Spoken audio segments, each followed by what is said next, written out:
Hello, and welcome to another episode of Homeschool Moms Unfiltered.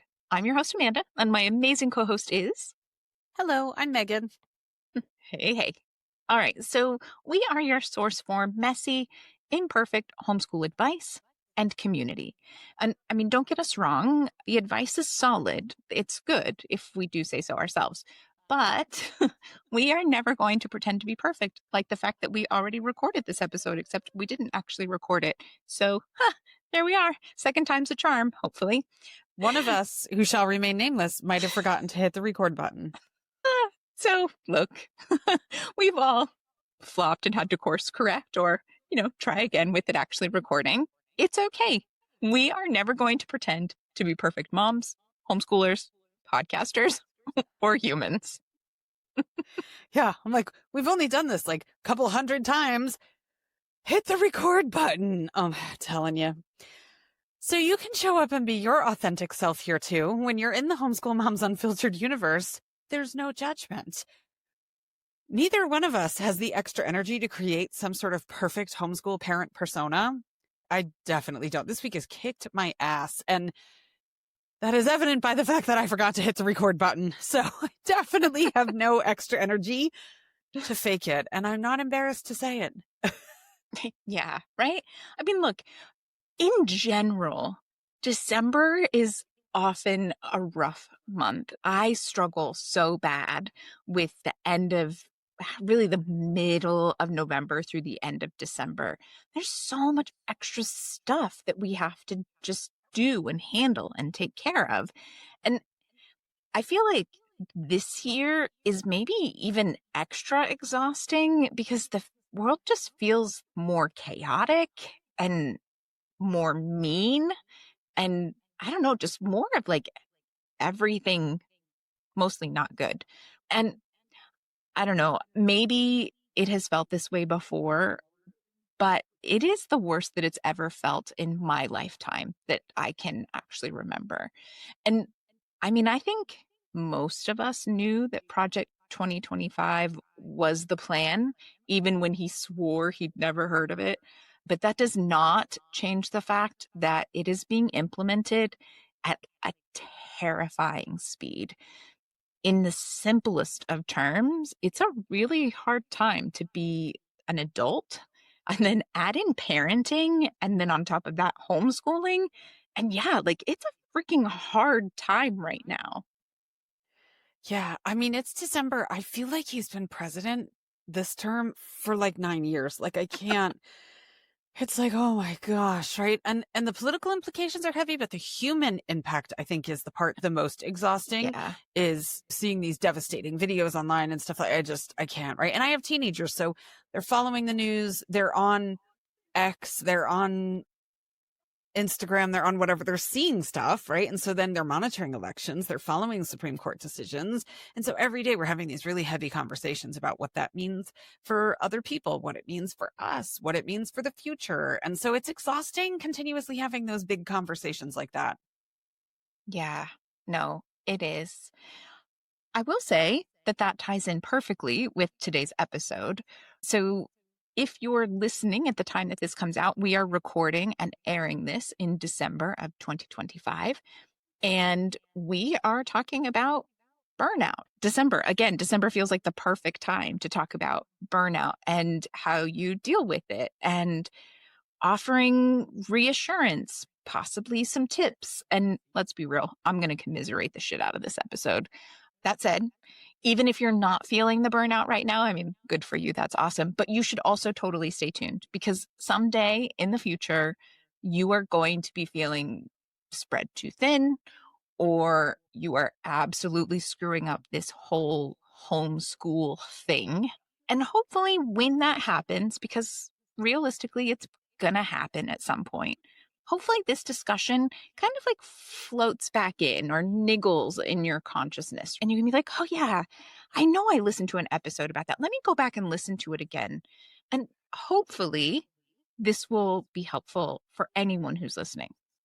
But before we dive in, we do like to start all of our episodes with a weekly recap. It's part of that whole keeping it real vibe, although I'm not positive we need to prove that this week. Lots of people do enjoy hearing what we have going on. So, what do you have going on in your world, Meagan? Oh, man. Yeah, it's been a week. Not bad, just a week. I mentioned in the last episode that my daughter was starting intensive Portuguese school, and it's for a larger purpose. I mean, obviously, just living in Portugal is enough reason to learn Portuguese, but she has some higher education goals that she set for the next school year, the 2026 moving forward, 2026, 2027 school year, where her academics would be in English, but you're in Portugal, you're going to be with all these Portuguese students socially. You're going to be quite hampered if you don't speak the language. So she's doing 3 hours a day, 5 days a week, intensive Portuguese, and then homework on top of that. And listen, it's been a really long time since we've had to be up and dressed and out of this house by 10 a.m. It's not a thing in our universe. It's just not. We've worked really hard to build a life where that doesn't happen. And there was a school that was actually closer to our apartment, but that one started at 9 a.m. And both of us were like, mm-mm. And there were some other reasons that made the one that's slightly further away, but starts at 10:30 better as well. But yeah, 10:30 it starts. And so we don't have to leave the apartment until 10. And but yeah. And so I mean, it's great. She's had a great first week, but it's something new, right? You put something new into your schedule. Everything else kind of has to shift around it. Your energy is divided up in different ways and stuff like that. So it'll just take us a couple of weeks, I think, to kind of get used to it. But overall, it's been a good experience so far. So that's good. Our dishwasher kind of imploded the other night, which was fun. I was in bed typing away on my laptop, and all of a sudden the power went out for the entire apartment. And I wasn't sure if it was just us. So one of my kids was in the living room. I said, go in the hallway and hit the hallway light button and see if that goes on. And it did. So I'm like, okay, it's just us. Reset the main breaker. When we reset the main breaker, something was beeping. I'm like, what's beeping? We go into the kitchen. It's the dishwasher, but it's gushing water. And our dishwasher's been looked at a couple of times since we've been here. It's had some mild issues. This was the nail in the coffin. So the new dishwasher's coming tomorrow. That was fun. But yeah. I think this weekend, my goal for the weekend is to go see the new Nuremberg movie. That's Russell Crowe, Rami Malek. Oh, what's that other guy's name who's in it? Anyway, I know him from something else, but it looks like it's going to be really good, if you can say that about a movie about war crimes. But it's been out in the US for about a month, so I've talked to some people who've seen it. But I thought it was coming out here in Portugal December 10th, because that's what Google told me. And then today we were at El Corte Inglés, and the movie theater is there, and there was a big sign that said December 4th, and I'm like, what? So I think that's going to go down this weekend. I'm a history nerd, so for me, I'm like, a movie about a trial for war crimes? Sign me up. And supposedly it's very, very well done. So I'm eager to go and soak that in, and then probably go down some really ridiculous rabbit hole about the Nuremberg trials, more so than I already have in life. So yeah. So I'm sure your weekend plan does not involve a movie about war crimes. What do you have going on, Amanda? Yeah, no war crimes here. Well, living my real life is like living Yes. through a Yeah. never-ending news cycle about war crimes. But personally, no war crimes.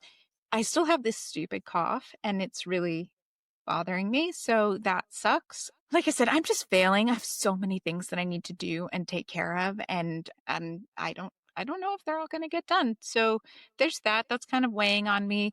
One of the fun things that we're wrapping up this week, we as a family, we host a gift giving tree, kind of like one of those angel trees, but for several years we've been doing it in our community. And today is the day that I go and collect the vast majority of the gifts, and we put them in front of the tree and take a picture so that we can share it with everyone. And then I have to actually create a spreadsheet of all the things that were donated and the retail price and all of that jazz. And then tomorrow morning, I actually get to take it to the nonprofit that we work with. And so that's always fun. It feels good to be able to do that and see the good work that they're doing. So I'm excited about that. And then this weekend, if all goes well, we're going to head out to Tahoe for just a snowboarding getaway, cold weather kind of thing. Living in SoCal is nice, but we don't get real winter weather. We live somewhere where we can easily drive into the snow, and so that's what we're going to do. They don't have snow yet, but hopefully, well, they don't have real snow. I think they've been blowing snow and trying to make it work. They say they're going to be open, so we'll see. Hopefully, hopefully that'll be a nice little getaway. But the reality is, when the kid is out on the slopes, I'm just going to be like, my to-do list is huge, and I have to work on this, and I have to do that, and I have to get this done. And I don't think I'm even hanging on by my fingertips at this point. I'm in whitewater rapids and they're tossing me around and I just hope that I emerge at some point. We'll see. Don't drown before January. Yeah. Exactly. My to-do list problem this week, because I have been cranking stuff off my, like, just cranking out to-dos, right? And so yesterday it was like, I mean, I must have done 6 or 8 tasks yesterday. And then the freaking problem is some of them weren't written on the to-do list. They were in the mental to-do list. So I didn't get to erase them because my to-do list is in my phone and my notes. And so I didn't get to erase them. So my list didn't actually get any shorter, which was so demoralizing. And I'm like, for fuck's sake, like right? Because I was busy, busy, busy. It was like, I mean, just the stupidest thing, right? You'll laugh because you've lived in Europe. This is very Europe, right? So Waffles needs civil liability insurance, Waffles being my son's service dog. So, but in order to get civil liability insurance, she needs this SIAC certificate from the government. Okay, fine. So I went and did that. It was supposed to take 2 days. It took a week. No problem. That's Portugal. Okay. Then I pulled up the list of all the things that I needed to send along with the certificate, which I already had. So I only had to work on getting the certificate. And I went to go send it and realized that her rabies vaccination was expired. Now I had to go to the veterinarian to get the SIAC certificate. You would think it would have like popped up in their system and they would have been like, hey, her rabies vaccine expired. Like it was like 2 weeks or something. Like it hasn't been super crazy or anything like that. No. So now she's going to the vet on Tuesday next week to get a rabies vaccination. I'm just like, oh my God, I just crossed this stupid thing off my list, but it's like a 17-part task. So no, Yeah. it's never going to end, you know? And then when I think it's a 17-part task and I'm on 17, I'm going to find out about like 3 bonus layers of tasks that I just magically unlocked and I'm still not done yet. You know, it's just like these stupid logistical things that just, right. And you have 20 of them. That's not the only one I'm doing. I'm doing another however many of them, you know? And I know I'm not alone in that fact, but it's just like, oh my gosh, it's just never ending. Yeah. For that exact reason, I keep multiple to-do lists running. There's the master to-do list, but then every day I give myself like 6 or 7 to-dos. Ooh. That way I mark them off and I achieved what I needed to achieve for the day. But it does mean that the next morning I have a similar number to do for that day. And so the list is never gone, but at least I'm always plugging away at it. But in reality, I did almost nothing for basically the entire month of November. We were on our trip. I checked out. Then we came back and I was so sick. And like I said, I'm still not sleeping through the night because I'm waking up every night with these coughing fits and stuff. I'm just having a really hard time getting going. But I'm like, I can't take another month off. It's just a cold. It's not that big of a deal. I mean, when you have chronic illness, just a cold is not a cold like it is for everyone else. But still, the reality is like I can't check out for too much longer. Like these things need to be done. It is what it is. But that's the perfect segue, right? Burnout. How long can you take off? So it is only natural to have burnout periods in life for you personally, professionally, and as a homeschooler. Because number one, we are not robots. Number two, life is real and it gets in the way. And number three, homeschooling is a lot, right? Like parenting is a lot. And then we have even more on our plates as parents and caregivers who homeschool. It just is what it is. And sometimes we're going to need to take a break. Sometimes we're going to need to shift gears. Maybe we need to find a way to recharge. Maybe we just need to find a new groove and carry on. Maybe we need to drink tea and carry on, or I don't know, stay calm and carry on. Whatever it is you need to do, right? Like tequila and carry on. That might be my motto for tonight. But in any event, we're going to talk about how to carry on. So let's dive in.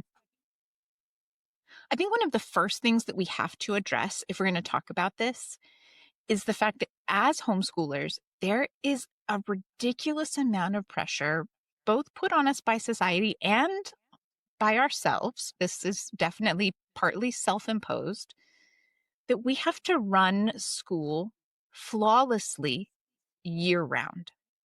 And because we are homeschoolers, we don't need teacher work days and we don't get to phone it in on assembly days, and we don't get to call a sub on sick days, right? Like, you're still parenting and the primary caregiver and the homeschooler on a sick day.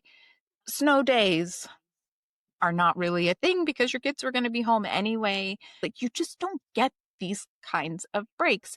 And because of that, we feel like we just have to keep plugging along and not taking those breaks.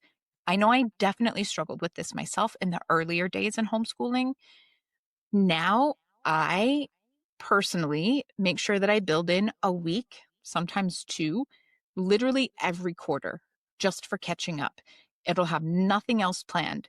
So in August, when I am creating my entire plan for the year, which again, this is, you don't have to do that, right? We've talked about this before. This is what works for me. I have chronic illness and fatigue and brain fog. And so for me to sit down in August and create the entire year's lesson plan with curriculum pacing and all of that kind of stuff, that works for me. It is not Amanda does this, so I have to do it too. That is not what we're doing here. But anyway, when I'm planning for the whole year, I make sure that I build in 1 or 2 weeks each quarter that say nothing except catch up. We're not planning any new math. We're not planning any new science or any new history. Like, we're just catching up. And if we are caught up at that point, then maybe we get to do some extra field trips. Maybe we get to do a unit study we were interested in. A couple of times a year, even beyond the catch-up weeks that I do, I build in a few easy weeks where the plan is to do half of our normal course load. Because, like I said, schools get half days. We're taking those too. And then I definitely build in loads of breaks. We do kind of a modified year-round schedule, which you hear lots of homeschoolers saying they do because, well, you're with your kids all the time and learning always happens. So do you really take summer break? And, oh, well, we had this big vacation or we did this world schooling thing, so we felt like we needed to work during the summer. All of that is fine. Whatever works for you is fine. For us, I make sure that we have 1 week of fall break, 2 or 3 weeks of winter break, 2 or 3 weeks of spring break. Summer varies depending on what the rest of our travel schedule looks like and what we're doing. But we have actual breaks in there where it's like, you know what? We're just going to watch bad TV and build Lego projects and work on puzzles and whatever else. Build those in for yourself. Give them to you. You do not have to hold yourself to a standard that the public schools are not holding themselves to. Well, the interesting thing to me is that we're even comparing ourselves to public school because, number one, we all sit around all the time and talk about how fundamentally flawed, challenged, broken, whatever word you want to use, the U.S. public school system is. I don't think any of us are sitting around going, oh, they have cracked the code. They have figured this out, right?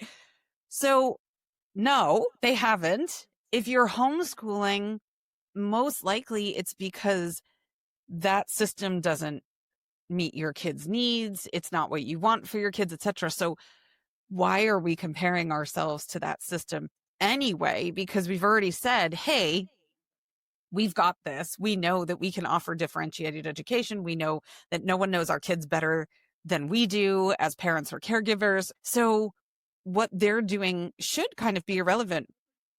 But I get that it's not because we're so societally programmed to look in that direction. But we're looking at a system that we ourselves as a society also admit is like really not in good shape. So why? Why are we right?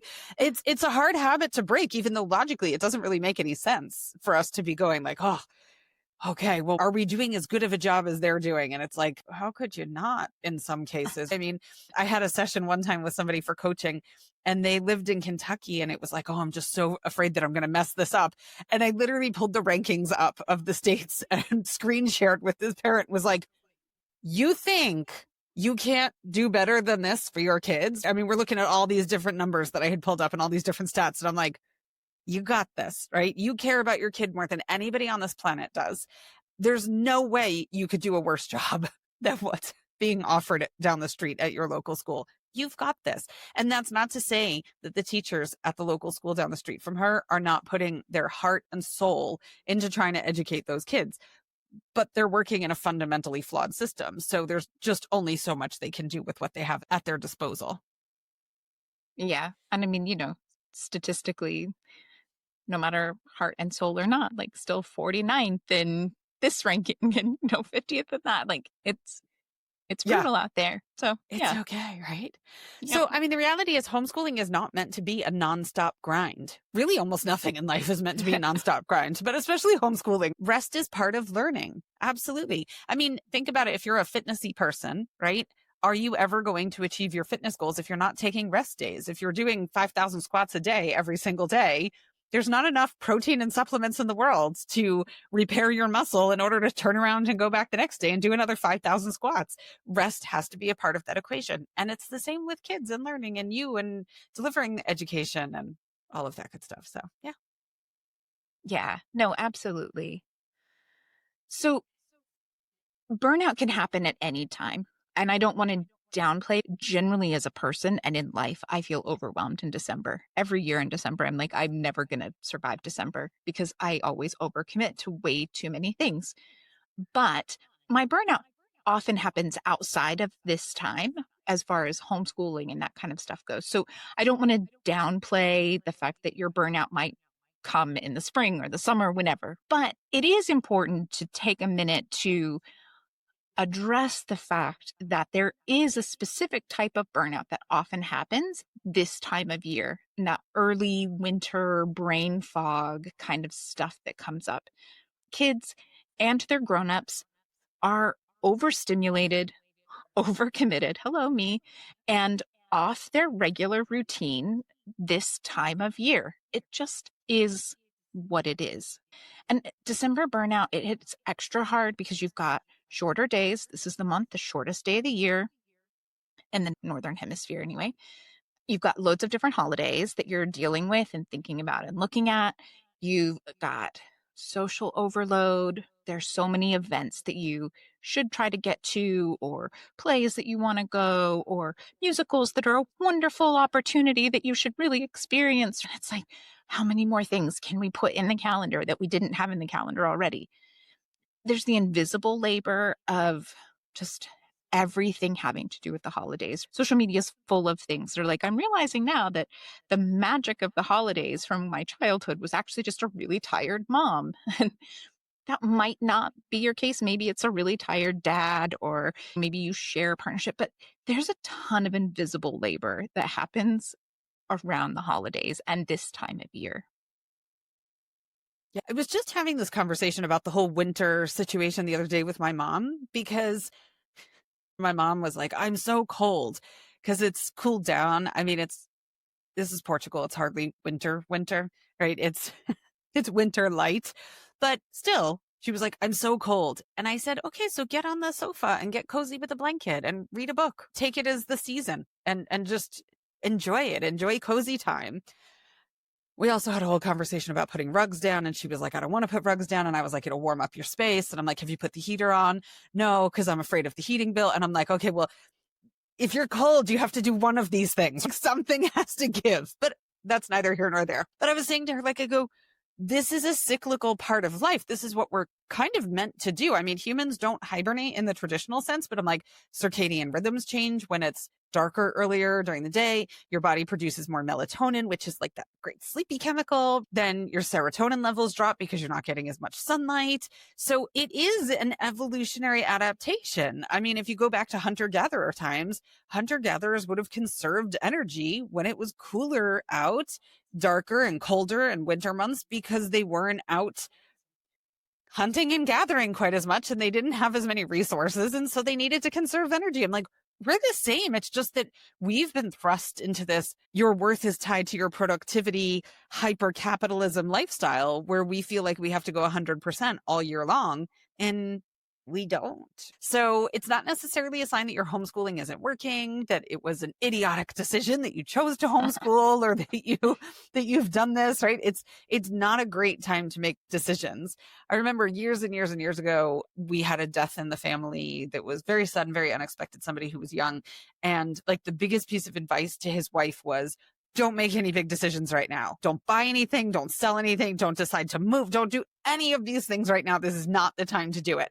And obviously, burnout is not the same as losing a spouse, but the concept on a really small level is kind of the same. When you're in the worst of the worst, that's not a time to make huge decisions. Work on kind of crawling out of that space or cozying up in a ball and staying in that space until you're ready to come out of it. And then you can address things because, yeah, it's just not a great time to be like, I never should have homeschooled. Everybody has low periods. It's okay.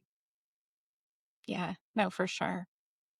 I think another thing that we need to be aware of is that public school and public school teachers, they are phoning it in sometimes too, even on the days that aren't assembly days or whatever. In December, especially as you get closer to the holidays, I am certain that you will see and hear things about how the kids had to dress up like the Grinch for the day or whatever. And you know what? They watched the movie as well because they were in a different outfit and they had extra candy or cookies and they were just being a little off the wall. And you know what? The teacher was like, watch a movie. If teachers can do it, so can you. We have to stop holding ourselves to this unrealistic standard that is not even being done in the public schools. Like it's okay. It's it's okay. Everyone phones it in at their job every once in a while. And your job is to homeschool. You can phone it in sometimes. Please don't phone it in 365 days of the year. That's not what we're talking about, but it's okay to phone it in sometimes. I'm laughing about people phoning it in at their job. Sometimes I used to have what I used to call personal working days sometimes, where I would take all my mail to the office. I should never say this out loud if anybody's ever listening. I used to take all my, like the big pile of mail that sits on the kitchen counter that you're like, I really have to go through this.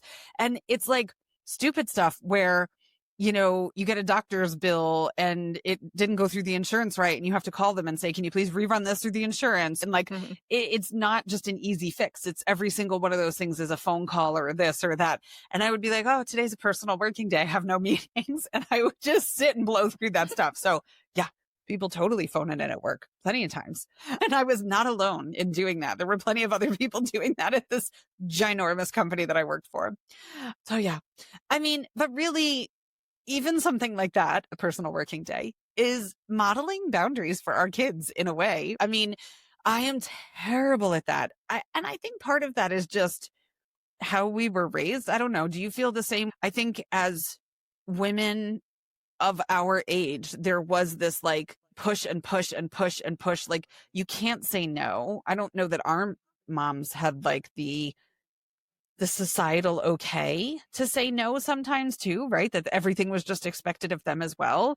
And so we kind of have this thing where we will push ourselves until we fall apart. I mean, I've pushed myself until the level of pneumonia on multiple occasions where I've been not feeling well. And I'm like, well, I just got to keep going because I can't cancel this thing or so-and-so is expecting this from me. And do we really want to teach our kids that? I certainly don't. I mean, it's a hard habit to break, so I'm more than happy to get rid of it. Do you feel like that's kind of something you carried into adulthood too, like as a woman in our mid 40s? I definitely had that. I will say good and bad, right? I was only in my late 20s when I was first diagnosed with a chronic illness. And so learning how to live with that and then ultimately being considered fully disabled, I, I went through a lot of therapy. Therapy helped a lot.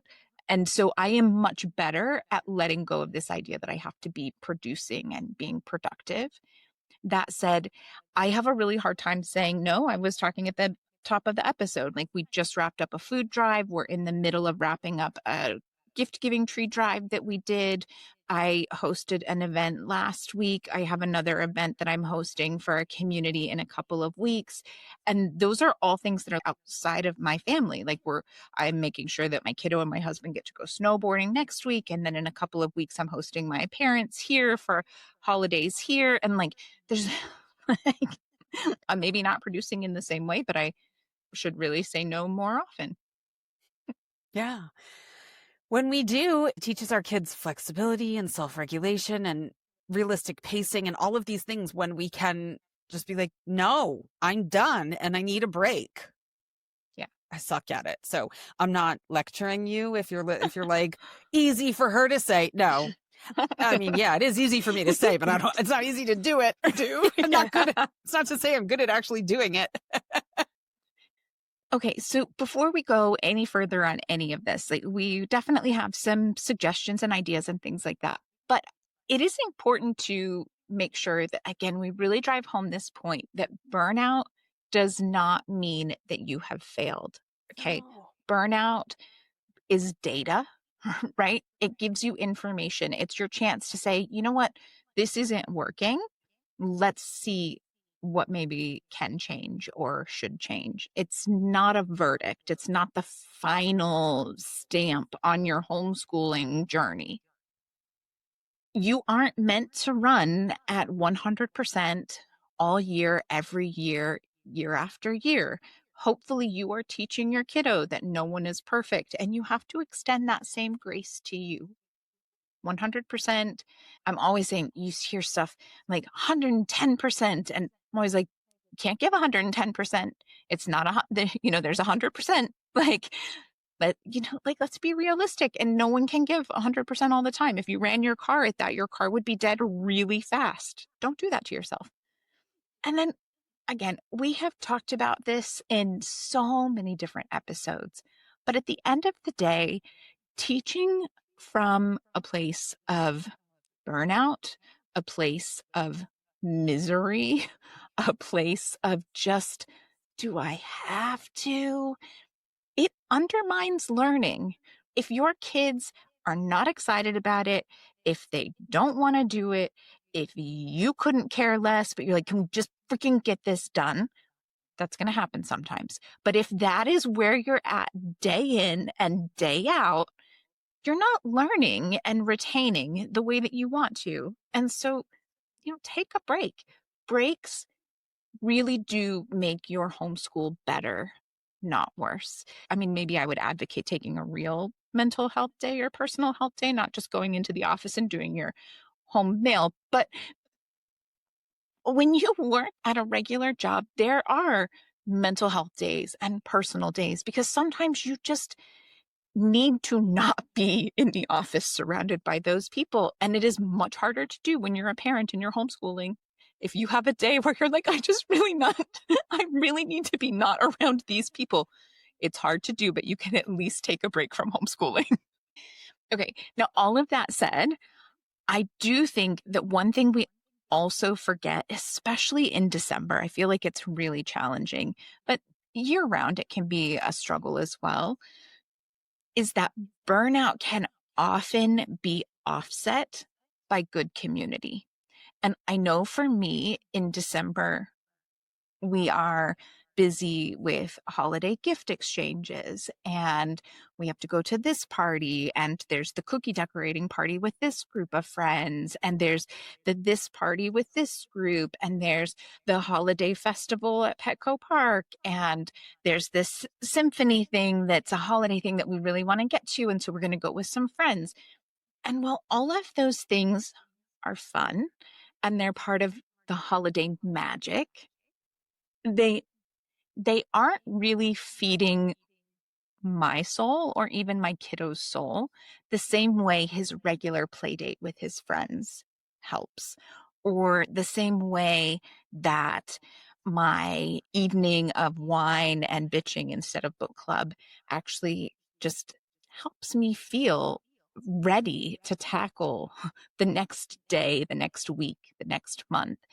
And so it's really important to make sure that you are not overlooking the opportunities for community and support. If you don't have a great one around you, which I know if you're a secular progressive homeschooler, especially these days, it can feel really hard to find those people in the wild in like physical, real life situations. Come find us online. We have a Patreon community.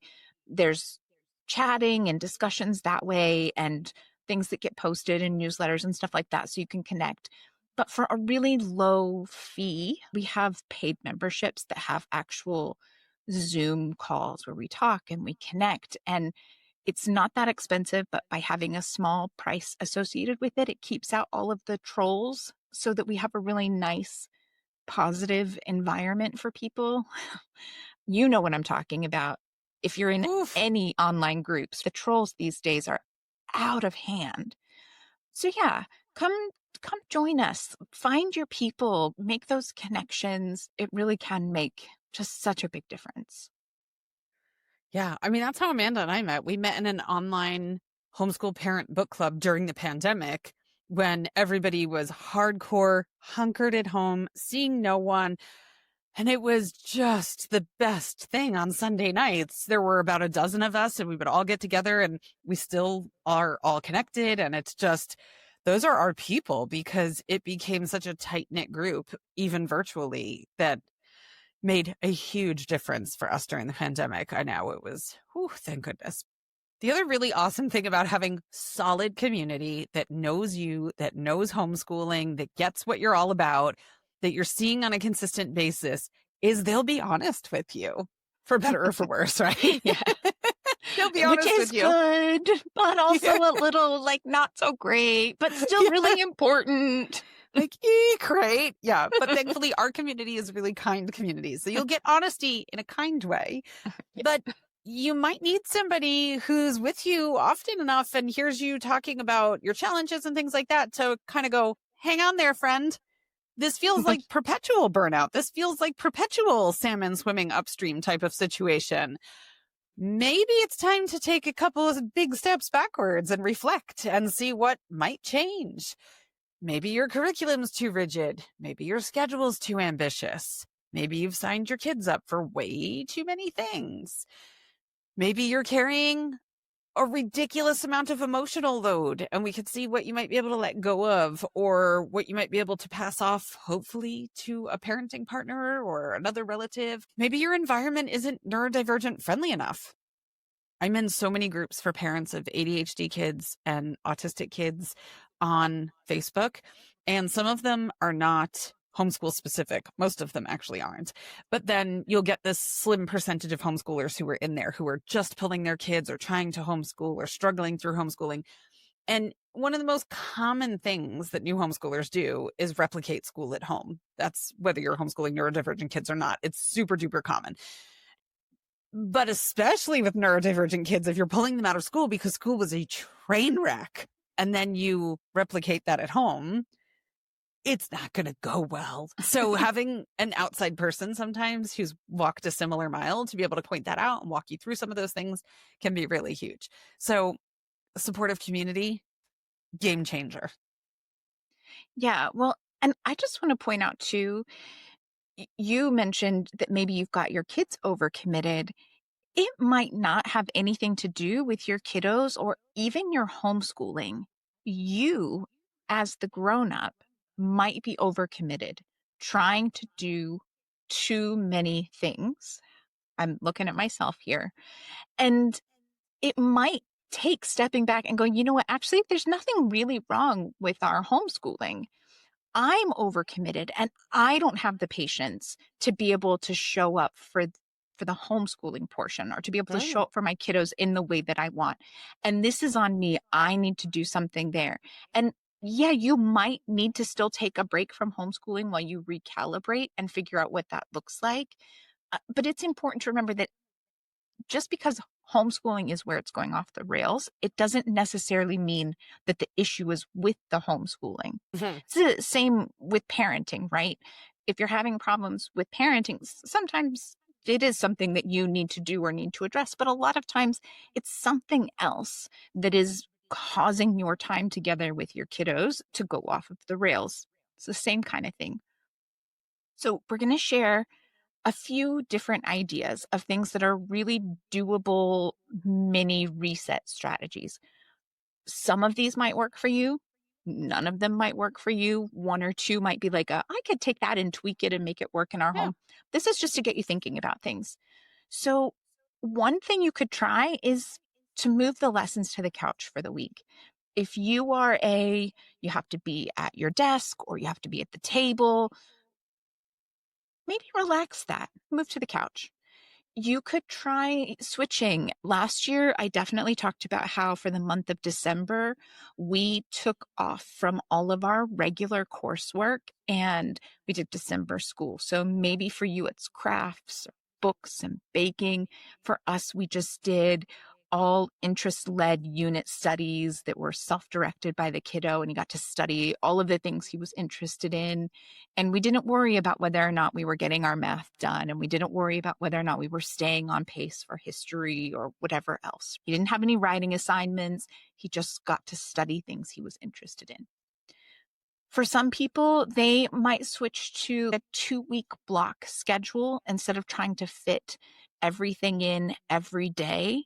It might be one of those rolling schedules. A lot of people are really into those right now, where instead of saying we have to do all of these things every day, it's more like these are the things we're going to do in this order, and we're going to spend the time on them that we have each day, and we'll just pick up on the list the next day, and we'll just pick up after that the following day, instead of being like, oh, every day has to be this, and this has to happen 2 times a week, and this has to happen 3 times a week. You can create as much flexibility as you need or want. And in creating that flexibility, you might find a new system to implement full time. I feel like that would definitely alleviate some of the Groundhog Day scenario that you end up in sometimes where you're like, it's the same thing every day, if you've got that rotation, that could work nicely. I like it. Yeah. Another thing you can do is outsource some stuff if you're able to, even if it's temporary, even if it's just kind of, hey, instead of doing ELA like we have been, I'm going to sign you up for a book club, or I'm going to sign you up for this writing class that's 6 weeks long where you're going to write short stories or something, just to change things up, take a little bit off of you, make something different for the kiddo. You have plenty of choices there. It makes me laugh thinking about outsourcing and how that can go, because my kiddo took a book club with you not that long ago. And afterwards, I was like, oh, what did you think of that? Would you like to do that again? And he was like, it was amazing. I didn't actually have to learn anything. It was so easy. I just had to show up and talk about things that I wanted to talk about with other people who wanted to talk with me about it. And I was like, that's, and obviously we tend to do schooling differently, but he definitely learned things, and he very much enjoyed the opportunity to show up and have these really great in-depth history conversations that, dude, I am not having with my kid. That is not my jam or my cup of tea. But Meagan is happy to show up and geek out over World War II stuff. And she's got a class full of kids who are the same way. And when he's like, I didn't even have to learn anything, I'm like, well, actually, you totally did. But that's awesome that you enjoyed it. Exactly. Yeah. We're reading The Baker's Secret right now, side note, which is like one of my favorite World War II era books. And we just had our first meeting on the book the other day because it's a full length semester class. So we're up to our last book, but this is the first week on that book. And the chat on Zoom was on fire. People were like, this is my favorite book of the semester so far, and like all this kind of stuff. And I was thinking about your kiddo because I was like, oh, we've hit on the World War II. He'd be all in this right now. So our books for next semester are pretty fire if you want to show them to him and see what he thinks. So, and if anybody's listening, if you have a teen, it's a feminist book club. We read historical fiction, but always our main character is some badass female, not some like, what do we do now female, but we bounce around geographically. Like next semester, we're going to be in the former Yugoslavia. We're going to be in Iran. We're going to be all over the place. So we dig into like the history and the politics and the culture of all the places that we're reading about. And in the words of Amanda's kid, we learn nothing, but we do a whole bunch of stuff in book club, but it's just a super casual environment. So it comes across as really fun, but yeah.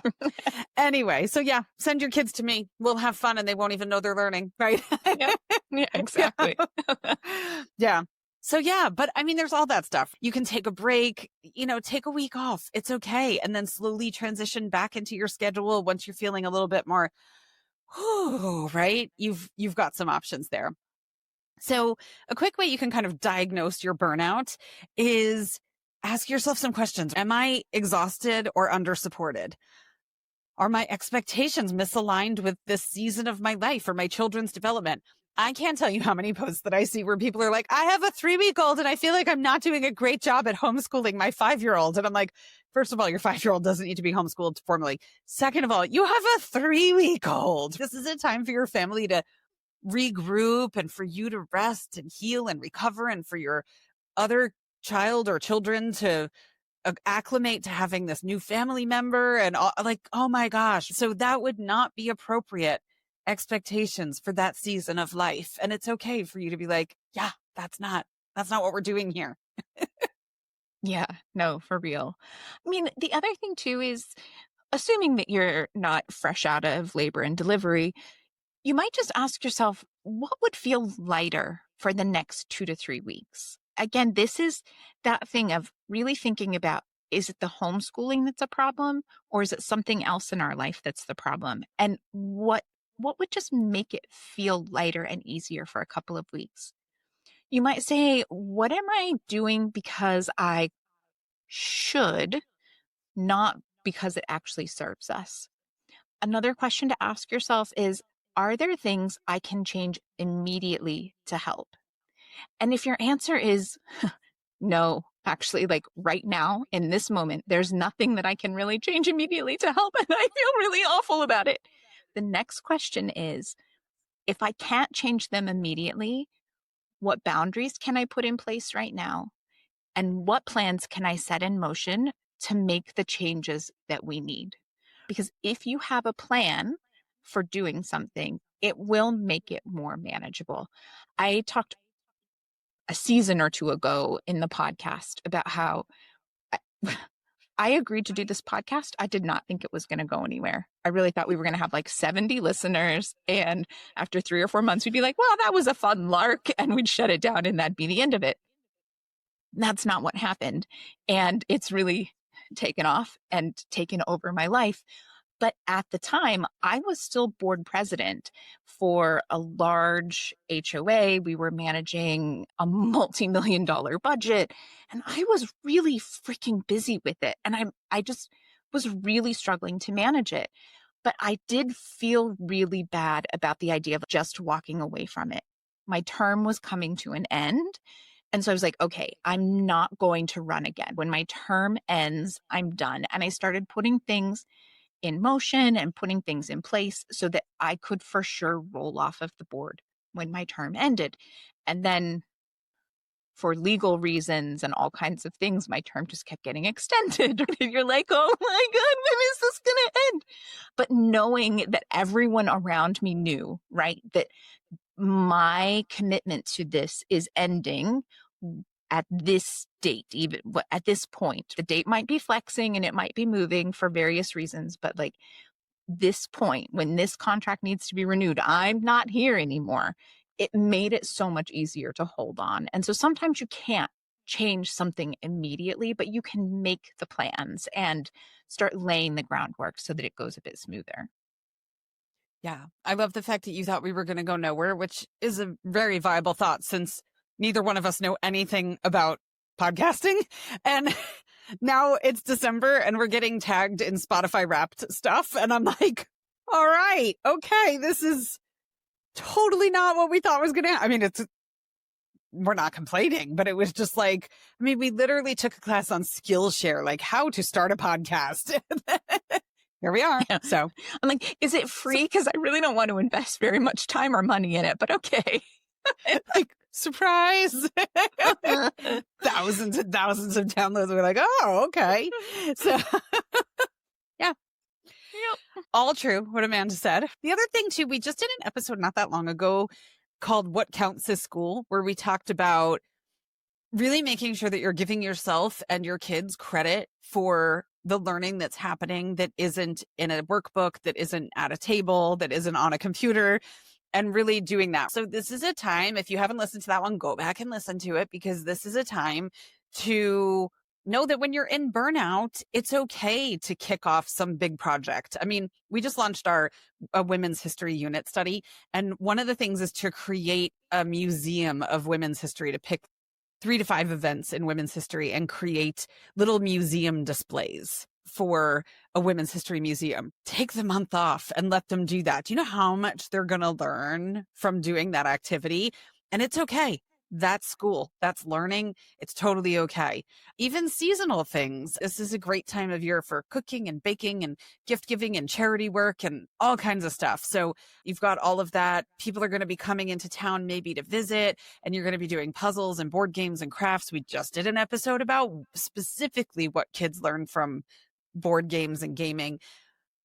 I think a little bit more offline gaming than online gaming, just to differentiate that if you're going to go back and listen to it. We did do an episode a while back about online gaming too, but the specific skills, because people are always like, they learn from gameplay, and you're like, I get it, but how, right? Like, I'm still feeling really guilty that my kids are playing Scrabble and Chutes and Ladders. How are they learning? We went through and broke down social emotional skills, executive function skills, mathematical skills, language skills, all kinds of stuff in that episode, so that you can really take comfort in the fact that they actually are learning when they're playing games.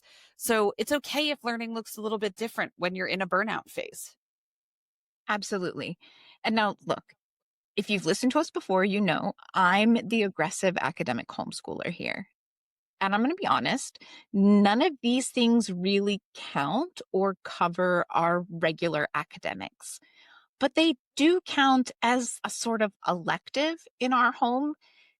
And I know that the vast majority of the year, my kiddo is learning more. He's learning more quickly while homeschooling than he would in a brick and mortar school. We talked before about how when you're homeschooling, it's essentially private lessons. So, of course, kids progress faster. I know that if we take a month off of our regular curriculum for holiday fun and interest based unit studies, it's fine because it still averages out to way more in a school year than it would ever be in a traditional school. So just keep that in mind. If you are like, oh, but I don't want them to fall behind in math, they are learning so much more quickly than they would in a traditional brick and mortar school. It's okay. The average is still going to be above average. Mm-hmm. Now, all of that said, there is another piece that I want to make sure that we bring up and address. And we kind of talked about it a little earlier, but it is important the way that you come back from a break. We keep saying, like, take a break. It's all fine. It's all good. But if you take a break and then your first day back from break, you're like, okay, it's Monday and we are going to do 5 hours of homeschool, and it's this and this and this and this and this and this and this and this and this and this. And then, like, by Thursday, you're like, OMG, we're never taking another break. This is the worst week ever. Restarting can feel like a hugely daunting task. So we're going to talk about how to do that better. Before we do that, if you actually like this episode, please give us a like and a follow wherever you're listening. As I said, the podcast has done much better than I ever thought. But part of that is because as people like and follow, it helps the algorithm, and it helps people who are actually really desperate for secular, progressive voices in the homeschool space actually find us. It's all about what you get fed, and you're like, you might like this, or what pops up when you do a search. And whether we like it or not, those likes and those follows all play a huge role in how the algorithms and the search engines work. So if you're enjoying us, please like or follow wherever you're listening. We're also on social media in different places. Come check it out. Okay, now that out of the way. So I cannot stress enough that when you are ready to start back in, take a soft landing week, or really 2 or 3 weeks. You're talking shorter days. Start with reviewing kind of the last things you did. Make sure that as burnout was approaching, they were actually still retaining the information. You might need to go back and cover a few things because burnout meant that they just weren't actually retaining what you were covering. And then when you do start in on the new stuff, start with something that you like. Start with something that's fun or something that comes easy or naturally to them, their favorite subject, and add things in gradually. Your first couple days, you might only do 1 or 2 things. Your second week, you might finally be at kind of like half your course load. Your third week, maybe now you're up to your full regular course load. But this kind of slow roll into your school year is going to make a big difference in how it goes. No one likes being overwhelmed after a break. There's a reason there are so many jokes about the fact that I need a vacation to get over my vacation. Slow roll. If you've got kiddos who are interested in these kinds of things, you can create like a re-entry ritual. It might be, especially this time of year, something like hot cocoa and goal setting discussions if you're Meagan and that doesn't make you want to like, oh God, not the goal setting again. You can create a new vision board. Such a great time of year for a new vision board. I love it. Oh man. You might do something we had talked about, like while you're on the break, right? You can do something like our unit study has the create a mini museum. You might do something like that as you're transitioning back in and have the kids create some kind of a display or mini museum about what they learned during the break. Did they learn a new game? Did they learn a new skill? Did they learn about something that they really like and now they know 547 types of trains instead of just 527?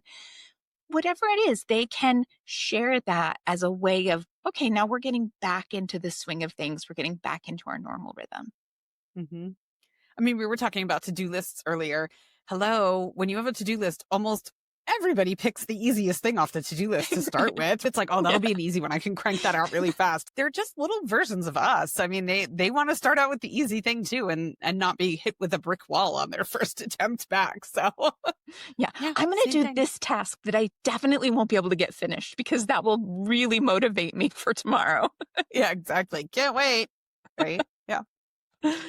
Oh my goodness. All right. So let's end with our mantra as usual, which is our kids learn by example. Sometimes the best thing you can teach is how to pause, reset, and begin again. Everybody gets burnt out. It's okay to take a break. It's all good. Yep. All right, everybody. Happy homeschooling. Yeah. Have a great one.